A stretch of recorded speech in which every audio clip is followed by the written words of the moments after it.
Good morning, everyone. Welcome. Welcome to the Dunera project, to our food channel. We're just going to wait for a few more people to join us, and then we are going to start.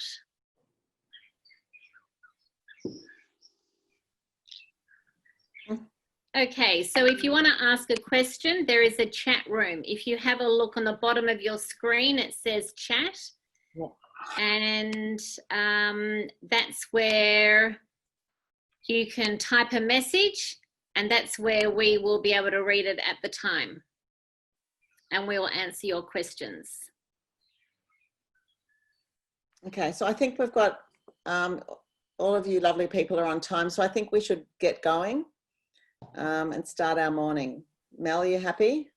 Yep, okay. So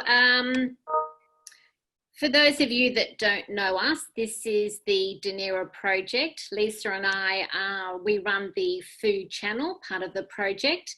And the project was created actually during isolation.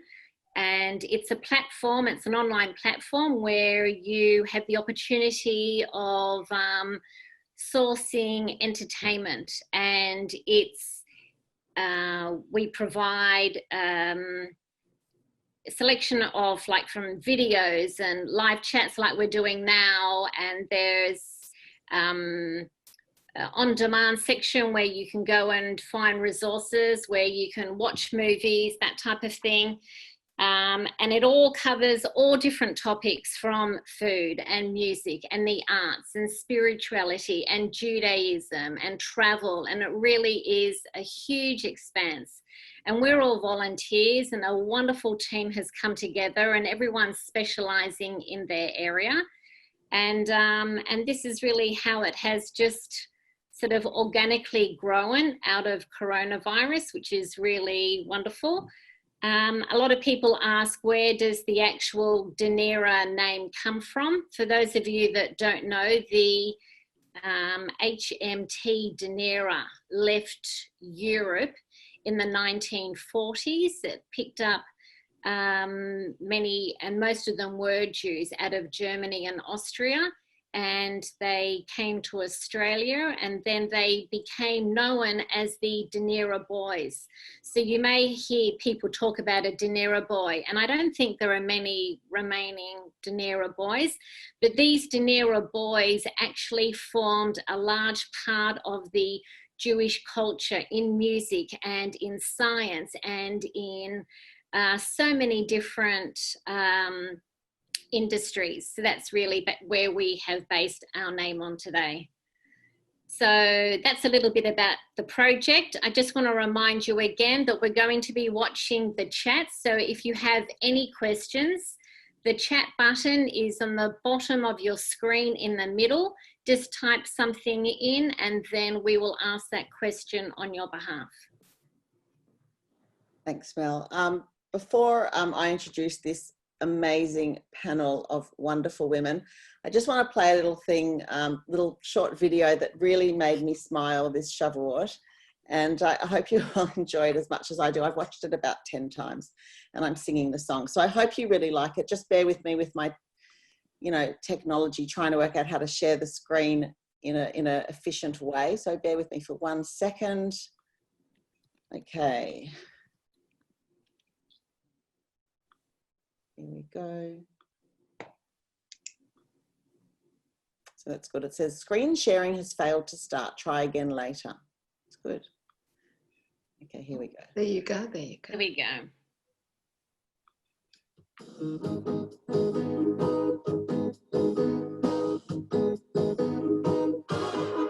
The 6th of C. Lisa, we can't see it. Can't you? No, we only can hear it. Anything you want to learn, it's alright. Put some water in the urn, stay up all night. Shame, Put on your fedora. But I love the music. Anything you want to wear, it's alright. Just keep those thumbs in the air, stay up. Can you see that? Night. No. Okay, all right. I'm going to try one more time, and then we'll give up, okay? One more go. So let's start again. All right, screen sharing. Can you see my desktop? Yes. Yep. Yep. Okay. Let's try this one more time. Look at those cheese pockets. Can you see that? Yes. The 6th of Sivan, it's the day that we receive on.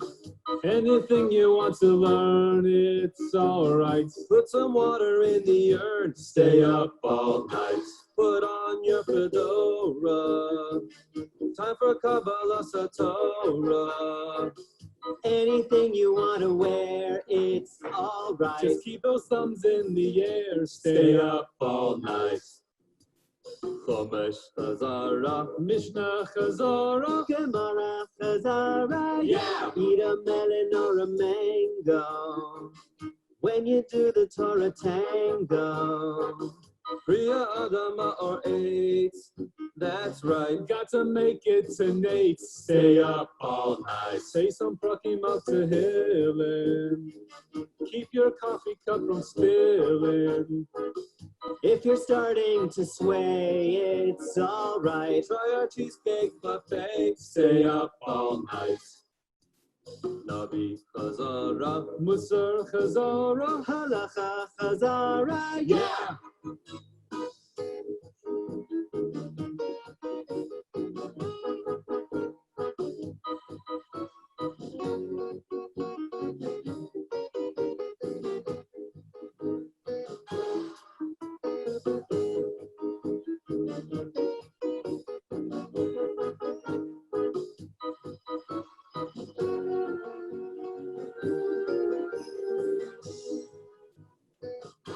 So wake up your chavusas. This is no time for excuses. Anything to help you focus, it's alright. Cause there's really no machlokes. Stay up all night. Hold on to your standard. We can't possibly surrender. Cause you know it is Shavuot. That's right. And the only thing to do is stay up all night. Cause you know it is Shavuot. That's right. And the only thing to do is stay up all night. Gonna stay up all, gonna stay up all, we're gonna stay up all night. Very cute. Can you still hear that? Yep. Okay. All right. So I hope you enjoyed it as much as I did. It actually gave me a little insight into Shavuot that I didn't know about, staying up all night and studying and learning. And I just thought the joy of that video was a really nice introduction. And I want to know which of you are going to go and watch it again and get the same joy that I did. All right, so let me just introduce this beautiful panel that we have here.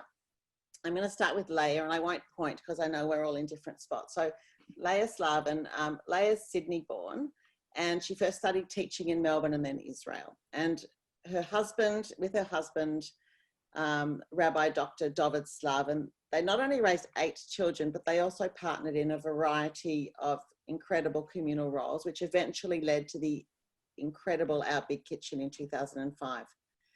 And the idea of creating a communal kitchen was born and continues to grow from Leia's passion for giving to others, something that I've witnessed in awe time and time again over the years that I've known her. She's received many awards, including the Australian Jewish News inaugural Jewish Mother of the Year, the Vaucluse Local Woman of the Year, and Wallara Council's 2020 Contribution to the Community Award. Leia is known across the land for her generosity and open home, inviting people of all walks of life for family meals, celebrations, and holidays. Thanks for being here, Leia. Then I'm going to go next to Debbie. Debbie, just give a wave. Debbie Levi. Debbie was born, is it Levi or Levy? Levy. Sorry, Debbie Levy, apologies. I know it's misspelled, but it's Levy. She was born in Israel and immigrated to Australia at the age of 12. She always loved to cook and eat and was inspired by her grandmothers and their European style and Israeli Romanian heritage. Debbie only started cooking professionally at 33, and then she moved back to Israel to work and to undertake formal culinary studies and returned to Sydney about 8 years ago and started her catering business, Daener Catering. And I can personally vouch for her incredible cooking and presentation, so much so that she has shared one of her family recipes in our latest book. She opened a restaurant in January.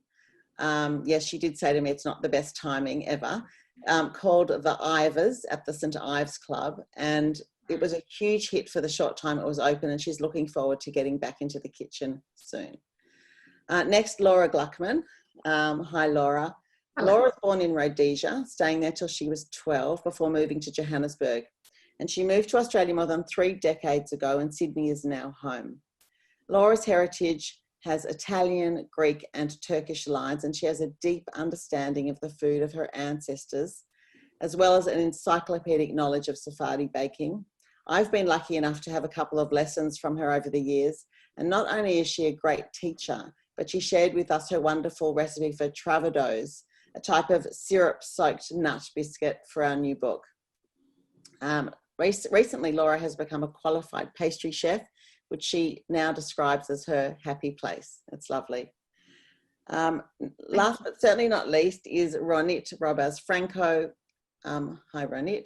Ronnie is an award-winning chef, cooking teacher, and owner of Open Table Catering in Byron Bay. I've been to one of her classes in the Byron Bay hinterland, and it was such a wonderful experience. It's like she lives in a tropical wonderland there. It's just beautiful, so lush and green. And that led to her sharing with us 3 really unique recipes for our 3rd book. Ronnie grew up in Israel with her mother's Moroccan heritage, particularly evident when she prepared many traditional dishes from scratch, like couscous. She loves to share her passion with others. For Ronnie, often inspired by her Middle Eastern and Spanish heritage, food is the bridge between cultures, worlds, and people. It is about coming together and sharing their love, their ancestral memories, their passion, and love for this earth and its abundant harvest. So welcome to all of you. It's really such a joy to have you. Beautiful. Thank you for being here. Thank you for Thank having you. us. Lisa, tell us a little bit about you, for those that don't know you. Oh, okay. So I am part of the Monday Morning Cooking Club, and food is my life and my passion and the thing that gets me up every day. Apart from my wonderful family, it's really such an important part of my life. I'm of Ashkenazi background, and as we were talking earlier, I never met an eggplant till I was 23, growing up in a very lovely household, but it was fried onions and potatoes all the way. So it's influenced my cooking in the sense that my heritage, in the sense that I'm really I like plain food. You know, spices are new to me, and it's a journey. So that's a little bit about me. And it is interesting how our heritage and how our mothers and grandmothers and, you know, our forefathers have influenced how we have developed our kitchen today. And no matter what career or wherever you move or go, for me, I know I certainly influence everyone around me. You know, in all my different careers, in so many offices, everyone eats pickles and challah and, you know, this and that. And that's really, I think, the most fascinating thing. In terms of my heritage, Ashkenazi, my great-grandparents came out of Russia in the early 1900s. They arrived in Brisbane. All they had were, you know, the clothes on their back and the family samovar. You know, the family samovar is the big hot water pot. My great-grandfather built a wheelbarrow, and every Sunday he would wheel the samovar to the Brisbane Park, and all the Russian Jews sat there speaking Yiddish. He'd make a fire and everyone would get the hot water from him. And my grandmother, she was born, you know, on the kitchen floor. And 8 days later, they took her to hospital to register her. And she grew up only speaking Yiddish until she went to school, and then she started speaking English. In the winter time, my great-grandmother used to put hot water chestnuts in her pockets to keep her warm during the winter. And my grandma, my Baba, always recalls having to go and get the cows early in the morning and bring them in. And my Baba had to every morning wake up and drink a hot glass of warm, unpasteurized milk with a dob of butter on top. And that's how she started her day. So, you know, they sent my Bobber down to Sydney to meet a nice Jewish boy, which she did. And, you know, her cooking is very much that Russian. Everything is pickled and cured. And she came from an incredible lineage of incredible bakers. So, you know, for me as a little girl going around to my Bobbers on the weekend, this table, this massive table was just covered in food from corner to corner. And you just didn't know where to start. There was always, you know, pot of chicken soup on the stove. I always remember the grivishka, which is what we call it. It's the chicken fat frying in the fat with so much salt. So it was like this crispy chicken skin. You know, I still dream about that today. There were always pickles in the fridge, and she had those old-fashioned cake boxes, you know, very Aussie English, when they all stack on top of each other with one lid on top. And there were always so many different cakes and biscuits. And, you know, it was, and it still is, that's really, my mother picked up that from my Bobber, and, you know, she took it a step further and introduced the eggplants and other things which weren't there back in the day. And from there, I've taken over the baton and I've moved it one step further. And now I see my kids doing the same. It really is very beautiful. So that is my heritage. Ronnie, tell me about your heritage.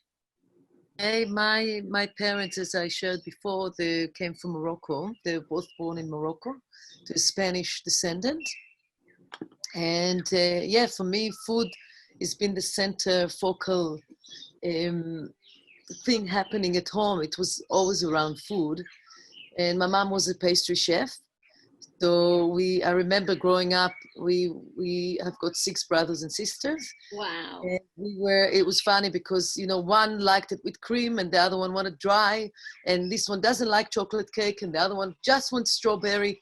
So she ended up making like 6 or 7 cakes because my dad couldn't stand cakes and he just wanted to have those, you know, gariba, the Moroccan cookies. And it was always, you know, simmering pots and, yeah, and going to the market every Wednesday. I come from Ashdod. It's a town, or it's like a port city, yeah?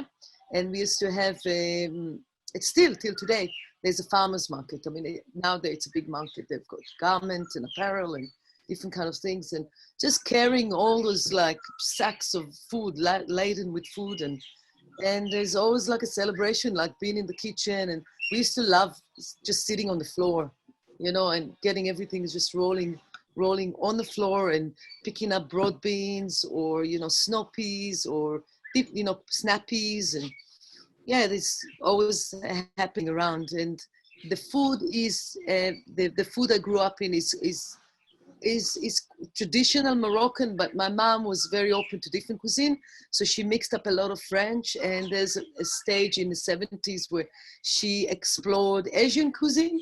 So like we received different kinds of cuisine at home, which wasn't so common in Israel when I grew up. But yeah, it was wonderful. For me, it's been a natural thing to move into food. I lived in many countries, so I do fuse different kinds of cuisine. I mean, I have that tradition, and I'm very proud of the tradition, and I love Middle Eastern food and Moorish food. Yeah. Wonderful, wonderful. Leia, tell me about your heritage. My heritage is sounding a little quite similar to yours, Melissa. My father was originally from Russia, and my mother came here from Poland when she was 6 months old. But the home was filled of extremely magnificent European food. And everything revolved around food. Cupboards were always plentiful, yet always hearing stories of how my father grew up. You know, they took the potato peel and what they did with the potato peel, or if a piece of moldy bread fell down on the floor, how they would kiss it before they threw it out. And I think those stories were so ingrained in me, the importance, of never throwing any bit of food out, but everything revolved around the food, especially Shabbos and Yom Tov was just an incredible part of my life, you know. You'd wake up in the morning and know that the strudels were being rolled and the gefilte fish. My job was never the actual making, but it was always, you know, I remember my fat little hands were rolling. The gefilte fish had to be like the football shape. The matzo balls had to be perfectly round, or those horseshoe, you know, hazelnut biscuits, and each had their shapes. And the memories of the joy of Yom Tov and Shabbos with the food is just something that I get goosebumps when I think about it. And that joy, I like to pass down to my children. Beautiful. And not only your children, but hundreds and thousands of other people around you. And especially, you know, being in the kitchen and obviously meeting many people that have never met anyone of the Jewish faith. You know, we had a beautiful lady who came Pesach time, and I love to share everything that we do. So I think we must have distributed close to about 8,000 matzah balls. We had a gorgeous CEO who normally works in Singapore, but due to Corona, you know, didn't have work. And she said, Leia, I'm going home every night just dreaming of those matzah balls, just rolling them. And as they made them, they flew. And she goes, I've never heard of a matzah ball in my life. And she goes, now we've got thousands of them. So it's really introducing the joy of food to everybody, which is a great pleasure. Beautiful. Very beautiful. Laura, tell me about your heritage. Well, basically, I grew up in Rhodesia, which is now Zimbabwe, in a pure Sephardic community. So, Lisa, you say you weren't introduced to eggplant until you were 23. I didn't know what chopped liver or gefilte fish or any of that was until my late teens. I had never tasted it either. So for me, growing up in that community where we spent most of the time in my grandmother's house, running around like lunatics and every so often rushing to the kitchen. And as you say, benches laden with beautiful homemade delicacies, food, pots bubbling on the stove. So that was my upbringing in a Sephardic culture where my background, Spanish, they dispersed and went all over the world. My father's Egyptian. His parents were Turkish. On my mother's side, they're from Rhode Island, which was Italian, now Greek. So it's all those cultures that come together in that beautiful big pot. And the Sephardic Latino community has taken bits and pieces from all those cultures and developed almost their own cuisine. And that's what I grew up on. And it was just a fantastic childhood. And we have just basically, I've tried to carry it on. A lot of the Sephardic delicacies are all handmade. So it's a huge amount of time, which kids these days are not prepared to do. But now in Corona, it's just the most amazing thing. People are taking a step back and wanting to learn all the handmade things, wanting to learn the processes, which has been phenomenal for me, absolutely phenomenal. So my childhood, growing up in a Sephardi Ladino culture, was just amazing. Wonderful. Tell me, how did your mother cope in that generation where your father would have wanted Egyptian food? Well, my father grew up in a Sephardic household. So there wasn't so much Egyptian as there was more Sephardic food. So it was almost a mix. There was a lot of vegetables, but then the couscous was thrown in. There was meat, but all the Sephardic delicacies mixed with that. So when he came to Zimbabwe, by that stage, his parents were quite elderly, so his mother wasn't cooking at all. So my mother brought him into the Sephardic community, and from there, he just completely adapted and took on all the Sephardi Ladino cooking and relished in it, Fabulous. Isn't that wonderful? Yeah. Beautiful story. And Debbie, tell me about your heritage. So my heritage, well, it's Israeli. So there's a lot of fusion in there, but my parents basically immigrated to Israel from Romania when my mother was actually pregnant with me. And the thing, and I think probably Ronnie's aware of that there's a lot of Romanians in Israel have a very mixed heritage, because Romania was actually part of it was ruled by the Ottomans for many years. So there's a huge Turkish food influence. And I discovered that when I traveled around Romania, like on one hand, you know, you get the pickled cabbage, the Slavic type foods, but then, you know, spicy kebabs, shots of black coffee, you know, they like the spicy foods, the syrup cakes. I remember my grandmother used to make that kefir milk at home. She used to put them in jars before the days of Glad Wrap, you know, with a little tea saucer upside down on top of the recycled jar, and have them always on the windowsill. But then next to that, they'd be pickling, you know, she'd be pickling green tomatoes, and watermelon skin, like the wedges of watermelon. So we'd have like a mix of kind of like Sephardi and Ashkenazi type foods, which I didn't appreciate at the time. My parents were more eaters than cooks. My father's father, in fact, there was a thing, I remember my dad came from Yas, which was relatively, I think as far as the Holocaust goes, it was in a good state, let's just say, relatively to the rest of Europe. And he was quite lucky that his father was a publican. So they owned a brewery and they used to make cheeses. So he was always surrounded by very good homemade food. So as a youngster, I remember he'd take me a lot to all the shooks, and you know, we'd go down and he'd buy me handfuls of Turkish delights and you know, fresh nuts and things. So I was always surrounded by spices. So I was kind of very very aware of that at a very, very young age. And also, I think because my mother I think she just never really enjoyed the kitchen. My grandmother and my father also had a sister who was 12 years older than him. They used to, and who was a phenomenal cook. We used to do very much, if you remember, like the Looking for Ali Brandy type scenarios, you know, when they make the passata, that was eggplants and capsicums in my house. So we'd be like, somebody'd be firing up the eggplants, then my grandfather would be peeling them, my grandmother would be chopping them, somebody else would be mincing, and we'd literally make containers and containers of this stuff. And eggplant freezes beautifully, so we just put it in the freezer. And the same with the capsicums, you know, peeling them, pickling them, doing all that. So there wasn't a huge variety of foods, but I think it was more the theatrics around the food production that really, really influenced me as a child, you know, like the cooking en masse, the making of the eggplants, the making of the capsicums, you know, the jars of everything, pickling of everything.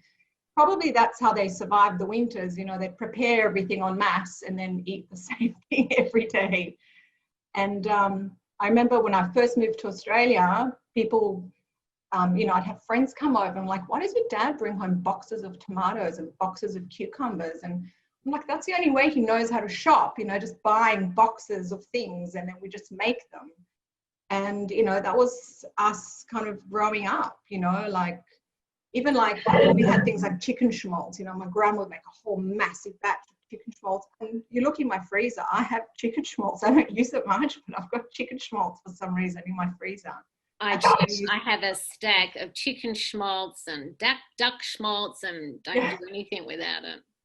Yeah, no, I actually make my matzo balls with chicken schmaltz. So yeah, I do too. Yeah, so there's a lot of chicken schmaltz around Corona. So. And Debbie, that's exactly right about being in the kitchen. You know, when you say my mum didn't enjoy being in the kitchen, for me, I find, you know, after cooking for 4 kids, 30 years later, I've been cooking all my life, all my career, is that having someone in the kitchen, it just makes it so much more enjoyable. And that's been the beautiful thing about Corona, and that's the beautiful thing about tradition and family. And look, in a way, I'm very thankful she wasn't, because my mother's a doctor, so she's been very, very career focused all her life, and my father was always very supportive of that. So as soon as we came to Australia, we had a lot of help at home. And I think moving to a new country like Australia, and then suddenly our house was filled with, you know, women who came from Argentina and Thailand and the Philippines. And then my mother actually has a really nice photo. I think I must have been about 14 or 15. We had this beautiful woman that lived with us called Anna. She was from Thailand. And my mother's got a photo of her and I. She had a fully equipped kitchen, but Anna would put newspapers on the floor in the corner and peel potatoes to make a curry. And then, you know, me in my Mariah uniform, like kind of squatting with her, peeling potatoes.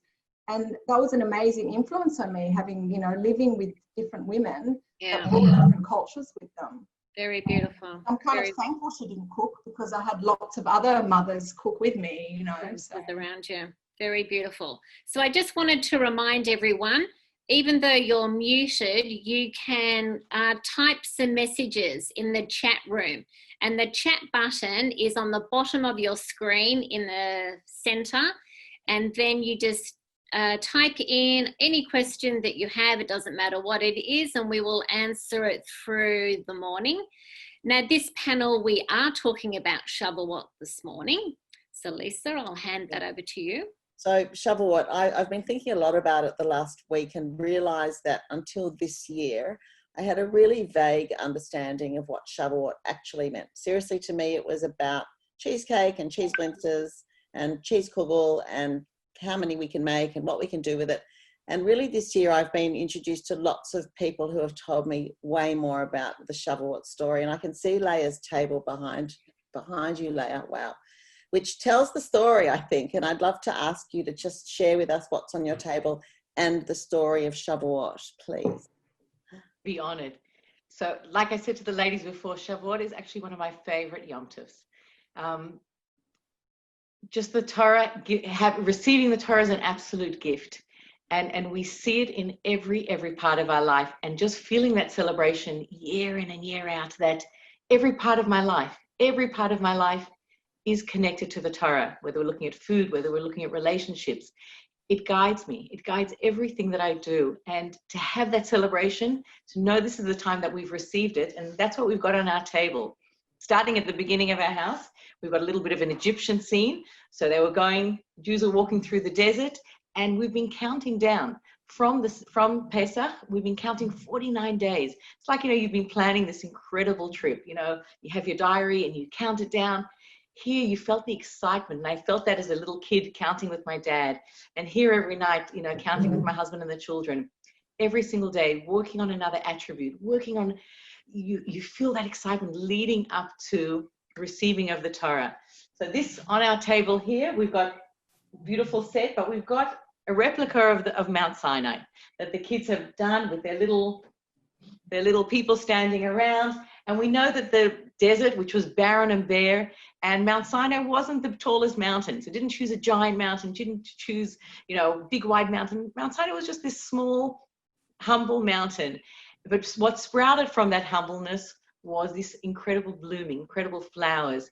And the scene I wanted to bring to my Shavuot table, I wanted the kids to feel that Torah's real, Torah's alive. It's part of their lives. It's part of every part of their life.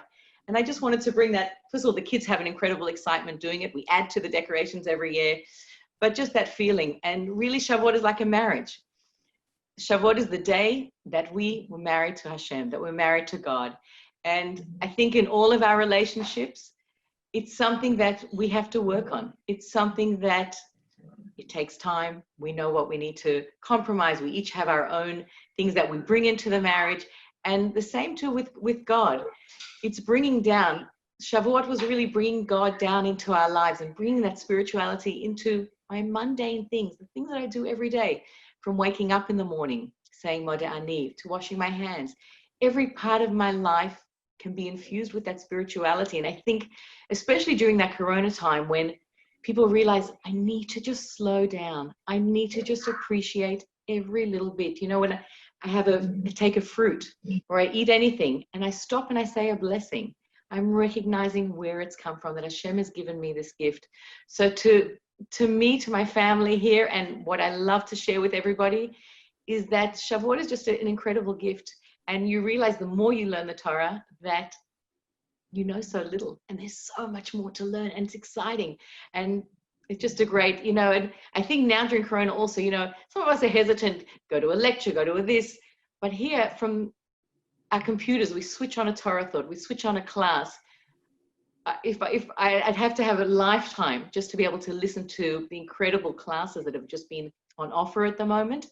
And it's truly a gift. And especially on the Dunera project website. Absolutely. Go check it out. But it is, Melissa, you've never had a time when there's been so much available and so much to learn. And that's really with the Torah. You realize that you've learned one thing, but there's more to grasp, and there's such beauty. And that really then comes the sweetness. And that comes then to, why do we eat all those sweet things on Shavuot? Why? Torah is about not just something on the outside, but it's something that I need to internalize, something that needs to be part.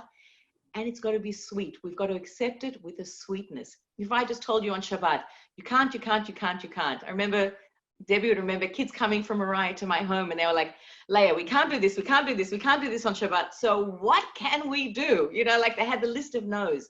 And I said, you know, guys, just spend a Shabbat with me. The list of yeses that we can do, the joy, the happiness that it brings you together. No, I can't turn my phone on. No, I can't turn my computer on. But you know what? I get to sit with my kids around the Shabbat table and no one's got a phone. It's outstanding. We get to talk to each other over candlelit dinner. Hashem has given us the greatest gift. That's just beautiful, and it really sets the scene for the next 2 days and life really. But what about the dairy aspect of it? Can you just explain a bit why we're eating all this cheesecake? So I can give you all the technical details. You know, the Jews didn't have the laws of kashrut, so it was easier for them, not easier for them, but it was much more practical. They didn't have the laws of slaughtering the animals, so they had a milk meal. Another one is, I could tell you the numerical value, but for me, it's about giving. I can make my cheesecakes, hundreds of them, and just deliver them out. So for all questions, you know, for me in Jewish history, it's really about, you know, they tried to kill us, we won, or we're celebrating something, let's eat. It's all about the food. And if you've listened to all of us, what we've been saying, what have we remembered? Have I remembered a single class? Have I remembered a single history lesson? The this, but if you all close your eyes and just give a smell, it's either your Baba's kitchen, your Oma's kitchen, your grandma's kitchen, your Savta's kitchen, your mother's kitchen. It's about the food. And that's what's passed on to generation. So Shavuot, it's about the cheese, it's about delivering, and it's about sweetness that just brings joy. So true. I mean, I think about my Shavuots over the years, and I'm immediately taken back to the important people in my food life. You know, my late dad's love of cheese blintzes with tinned blueberries, go figure. My late Auntie Leia, who made the best cheesecake, whose recipe I never really got. Or my Auntie Myrna, who made the best kugel. You know, so to me, it's all tied up with that and my history and the people in my life. And I'd love to talk to the others also now about what each of you cooks for Shavuot, and I think how everything. I'd like to know what's influenced by your heritage and what's not. Just what is it, and what does Shavuot mean to you? And let's start with Deb. Funny thing about Shavuot, even though I like to cook a lot, I keep a pretty strict diet for myself, just there's a lot of diabetes in my family. And there's a particular Romanian dish that it was one of those things growing up, you'd have to go downtown Haifa where I grew up, and you'd go to like the hardcore Romanian places that had like the soda stream on the table that you had to press to drink. And at the end of the meal, we'd get what's called a papanash, which is like a donut, like a Hanukkah donut, but it's made with farm cheese, or these days ricotta cheese, served with a dollop of sour cream. Lisa, I think you're noticing the sour cream. Yeah. Sour cream in my staple diet. And then on top of that, you'd have these preserved, almost like it's a cross between, today you can only really get it at the turkey shops, but it's kind of like a cherry preserve, but it's quite runny, so it's not quite a jam, it's more of like a runny jam on top of that. And obviously I make it every year, but I've deprived myself of eating it. When we went on our trip to Romania a year ago, I wanted to take my husband to see, you know, to show him, you know, where my family's from and visit my grandparents' grave. And I saved up all the calories till we got to the rest. On the last night, we went to this traditional restaurant, and at the end, I just demolished probably one of the most exquisite things I'd ever eaten in my life.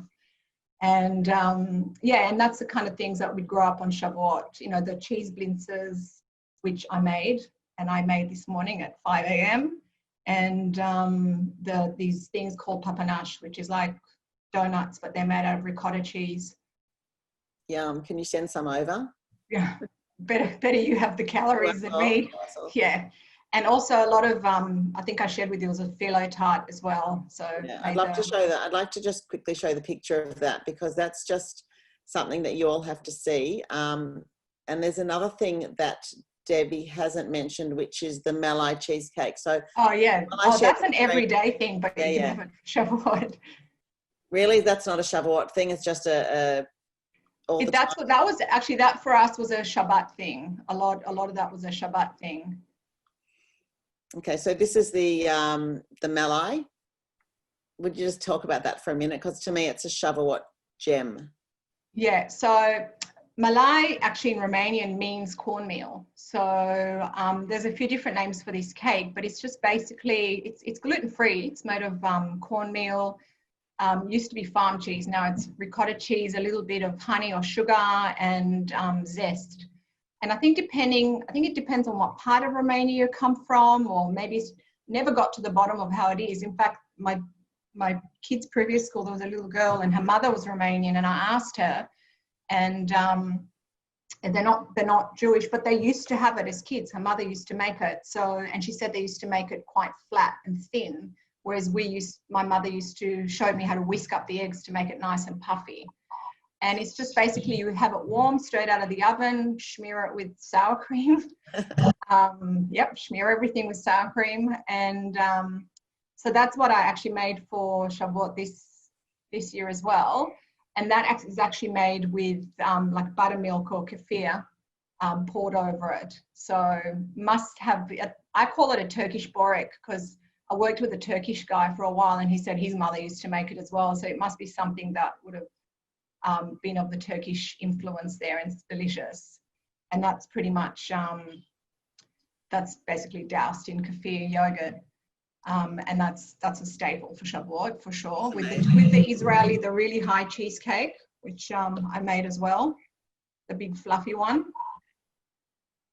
That looks amazing. I really love it. And burekas, I actually have, my phone just went off.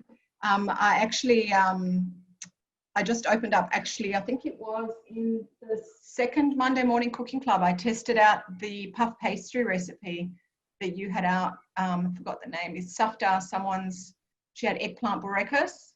Oh, yeah. Yeah. So I actually tested out during Corona, the recipe, and it's very easy. So I was actually about to go and make some more and do my burekas with my 10,000 kilos of paisonella ricotta. It sounds great. Sounds delicious.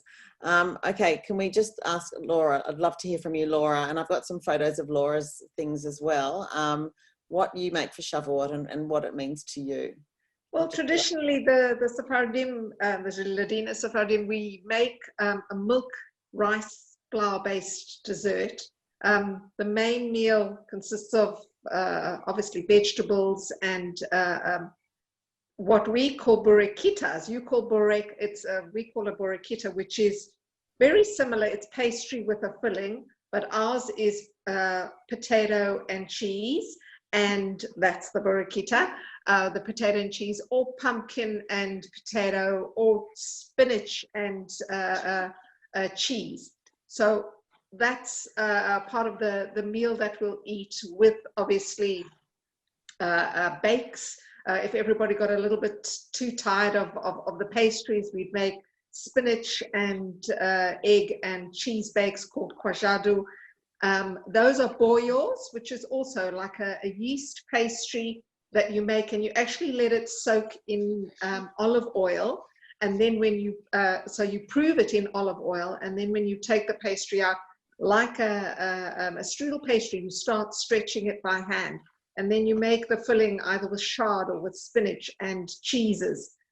We used to get the Greek kefala cherry cheese and mix that also with ricotta or feta and the spinach, and melt it with egg, bake that off. So that was a huge part of the Shavuot meal, was bringing all these gorgeous cheeses together and meals. Now those are called rizaldis, and those are beautiful phyllo pastry triangles filled again with cheese and a vegetable. It could either be eggplant, pumpkin, spinach, absolutely divine. And then the end of the meal, Lisa, which I've made over here, we used to have a Turkish-based dessert called sütlaç, and that is the rice pudding dessert. I don't know if you can see it here. Yeah. So it's a milk-based dessert with rice milk, and you bake it, you cook it on the stove, let the rice thicken, absorb everything, and then you serve it either in a glass dish like this with cinnamon, or with rose It's made with rose water and pistachio. So we'd end up our meal with sutlach, which was, some people like it, some people don't like it. Yeah. One of my daughters hates it, one of my daughters loves it. I think, So I actually refer to that sometimes. It's quite a particular Sephardic taste, I think. Yes. That someone with my palate doesn't work with. Sort of like Vegemite, and you've got to be Australian to love Vegemite, corn and bread. Otherwise, you don't like it. It is. A lot of the Sephardic delicacies will have a particular taste. So if you've grown up with them like I have, for me, it's fantastic and I love it, and I cannot understand why nobody else loves it. So that's how we'd end off our Shavuot meal. And it would be, as Leia said, a beautiful celebration. Everybody coming together, families, extended families, friends, whoever happened to drop past, and just talking and chatting, and the children running around screaming, and cousins and aunts and uncles. And it would just be a huge celebration, not only of the harvest, of the festival, but of family and community. So Shavuot to me that was what it was all about. Wow. Yeah. I'd like to come to all your places, actually. Lisa, it just reminds me when Laura was saying when people were coming around, growing up as a child, I always remember at the table, the house was filled with family and people coming, but in particular, it was Holocaust survivors. That these were men, some had come out with their families, but some had come out in hope to make a bit of money and then bring out their families. And unfortunately, there were those that the families never came out. And they would sit at the table. As a young child, I didn't appreciate it, but my mother kept on saying, serve them first. Serve them like royalty. And, they would sit there with blank looks on their faces. Some of them would just mutter words and didn't actually talk at the table. And some didn't look or have the same hygiene like everyone else, but she kept on saying, serve them like royalty. And I think that's the memories of sitting around. Who was at our table? Who shared this joyous time of Yom Tov with all of us? Wow. It's incredible. I mean, what a gift that is to grow up with, to learn like that and to experience that. And now you do it yourself and pass it on to your children, the way of life, which we can all learn from, actually, I think. You're a great teacher, Leia. You really are, and an inspiration with that. All right, let's go back to food for a minute to Ronnie. I'd love to hear what you make on Shavuot, and I'm going to get up the photo that you just sent me.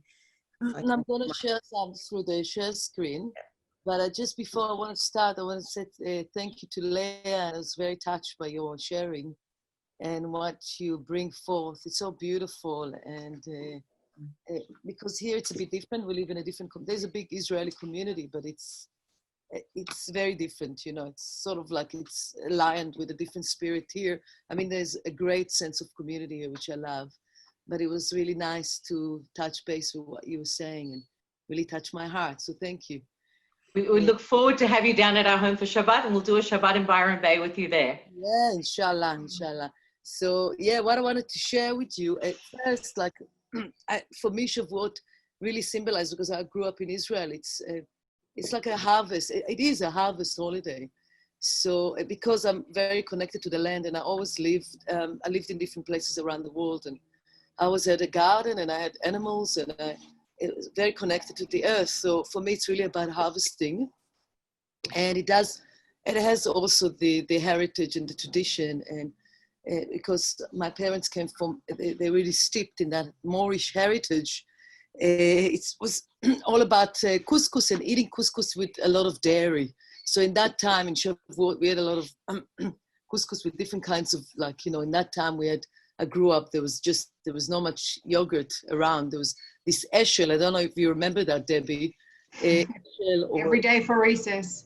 Yes, different things like that. And what is that? What is that? Different nuts and dry fruit with the couscous in the morning. And with the Israeli heritage, because we were quite influenced. So there was a lot of pastries, so the borekas and different kinds of pies and quiches. So, incorporating dairy, because we didn't eat meat. Also, we didn't have that meat for 1 week. We got off like the Monday, meat-free or vegetarian, what we have it around the world. We had it for 1 week. So what I have here a lot at home is a lot of plant-based food, and we're incorporating different kinds of cheese from from around the region that I live. And I shared before that I've got a friend who's got a dairy farm just down the road for me. And we are fortunate to get lots of creme fraiche and stracchino and different kinds of quarks and all style cheese that you not necessarily find in shops or supermarket around. So we get a chance to incorporate it. And I'll share with you what we had. We had a spiral kinds of, let me see if I can do that. So it's a share screen, yeah? And can you see my screen? Yeah. Yeah. So this is the type, and they all, you know, we just made it the day before yesterday to come in, and they were to just have here on the Shavuot weekend because we have the grandchildren coming and different, because my one of my daughter lives in Melbourne and the other one just here, and there's another one with the kids who live about 25 minutes here, so they all come on the weekend. But as you can see, they already dug into it. And another beautiful cake that I love is that we usually make on Shavuot is a type of a Greek cake, and it's a phyllo pastry with oranges. Very simple, that you can either make vegan without cheese for the ones who are dairy free, and or you can share it with cheese. It's actually with yogurt, or you can make it with quark. Very easy. I've got it on my blog if people want to download it and prepare it. It's all on the Cooking School blog, and it's quite beautiful. It is. It has a lot of oranges, and because we are in the season of oranges now, of citruses here in Australia, so it's easy to access it. We've got a lot of citrus on the trees, so we just prepare it. And I like to garnish it with fig. You don't necessarily have to do that with figs, and so it's like similar to the portucalia, the Greek cake. So they actually have a different kinds of version all over the Mediterranean, and in different places they use different spices. So that's what varies. That's what differs it from different countries. And you can see that's the cake here. Before it just came out of the oven. So it reminds me a bit of what you did, Debbie. And I don't know if the Borek, did you use phyllo pastry? Yeah, there? phyllo, yeah. So it is a phyllo pastry, and it's torn, or you can actually cut it, and you just bake it in the oven with sugar and orange juice and olive oil. And that's what it is. And there is this cake that I just showed you, that I just garnished it. And that's, I say that. yeah, that's magnificent. Yeah. So yeah, today we're gonna, I'm just gonna get that one off and get back to you. So yeah, so today what I'm gonna do is we're gonna just celebrate with that cake, and we're gonna go down to see a few friends who can't afford having that community around them and celebrate the Shavuot with them. Yeah. Wow. I just would like to have an expedition to go to everybody's house and try everything that you've spoken about, because I'm so hungry now and I'm just craving all those delicious things. So thanks for sharing that. That's really, really wonderful. I can see we've just got about 5 minutes left. So Mel, shall we move on to? Okay, so very quickly, I just wanted to show you what we make for Shavuot. Traditionally in our home, it's the cheese blintzes. It's been for generation to generation. I actually grew up with them baked in the oven. I don't know if anybody else did, but once they're made like this, they go into a baking dish. So all the corners and the tops get really crunchy. That is delicious. And now that all my kids have moved out, it was my mum that made the crepes and I made the filling, and someone else is making a cheesecake, and we're all coming together tonight, and that's how we're going to be celebrating our Shavuot. Beautiful. So we don't have long to go. So I really just wanted to thank our panelists today for being a part of our conversation. We've had some wonderful conversations. Rayleigh says, Ronnie, wow, we love hearing about where you get all your ingredients from. Laura Debbie Dorfin says, so good to catch up after so many years. You can see the comments in the chat there. Leia, I want to thank you for your insight and for your warmth and your passion and, you know, so much that you do within the community. It is absolutely wonderful. Just briefly tell us, what are you up to at the moment? So we're up to at the moment in the big kitchen is simply supplying food, nourishing those that need food. So whereas the normal problems are still there, so the women's refuges, homeless shelters are still being fed, the demand that they're needing it has quadrupled. We're seeing individuals who held normal jobs and held successful jobs needing that food. One of the significant things that we did was we took our shul, which obviously we couldn't do that mitzvah of davening together. What else could we do with it? We've turned that into a community pantry cupboard with pallets and pallets of fresh fruits and vegetables and any other goods, having people come and deliver it and just drop it off to individuals to put a smile on people's faces. Amazing. Taking apartment buildings and just putting a little love message, which I say, which is some meals, some challahs, and the volunteers that have come through, you know, from all walks of life. One in particular is a stewardess from Qantas, who delivering to her on 17 floors, she looks and she goes, not a problem. I've dealt with people delivering and putting out food, and just her way of managing it. You've seen, we have met the most incredible people, you know, an elderly gentleman. What I did want to say was for people to go to obk.org.au. If you're Sydney based, that's where you can be volunteering. Go online and check them out. We are running out of time. Very quickly, Ronnie, what are you working on at the moment? What I'm working on, as I shared, I'm just busy with my syntropic gardens, and it's a lot of work. It takes a lot of work for me. And I shared with you before, we just planted 1,000 seedlings before, and maybe about 100 trees before, all through the Corona time, which has been wonderful. So I'm quite engaged in the garden, but I'm coming back. Just uploaded my workshops for the next, coming at the end of June, going through the winter, which I'm really happy about because not doing much. I mean, we're going to be all coming up, and we're going to be coming to visit you very soon. Oh, it's Open Table. Can you give your website, Ronnie, so everyone can check in what you're doing? I'm going to put it in the chat, the Open Table Cooking School, and people can just get, there's lots of recipes. Very good. Fabulous. Put it in the chat and we will post that. Laura, tell me, what are you working on at the moment? I, like so many other people, have got stuck into bread making, specifically sourdough. So I am perfecting my sourdough loaves, making dozens and dozens of sourdough. And I've also actually been, a lot of my friends' kids have asked me how they make sourdough, how can they get starter. So I've been sharing a lot of my starter and also video conferencing, showing them how to make sourdough bread from scratch. So that's been a lot of my ISO teachings. Wonderful. Do you have a website? I don't. People can just contact me either through Dunera or I can leave a telephone number, Facebook, and just say, send me some. And I'm so happy to share my knowledge. Wonderful. Beautiful. Debbie, tell me, what are you working on? Well, I'm slowly wrapping up my off time since from next week we can open up to 50 people. So I might as well go out there and make a little bit of a living. And hopefully all the postponed functions we'll be able to schedule them back in once we know a little bit more of what's going on. But I also got into a bit of the sourdough. I actually went as far as building a fermentation chamber. I think my late engineer father would have been very proud of me.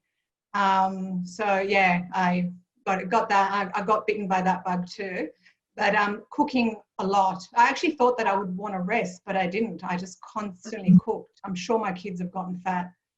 And, you know, hopefully I can get back out there and be productive, not just cook for the neighbours and friends. Well, good luck to each of you with the endeavours, you know, over the next few weeks as we come out of this ISO time. I think, I'm sorry we have to wrap up, actually. I could talk to you ladies for another hour at least. I think we've got another hour of stories and recipes to share, but I think we have to end it here, unfortunately. And just thank you from the bottom of our hearts for taking the time to join us. It's been thank you for having us so much.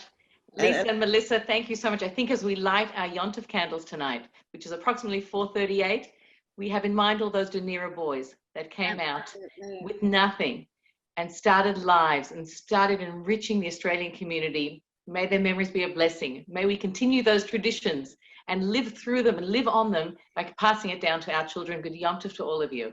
Thank you. Thank you. And Chag Sameach to everybody. Thanks, Samaya.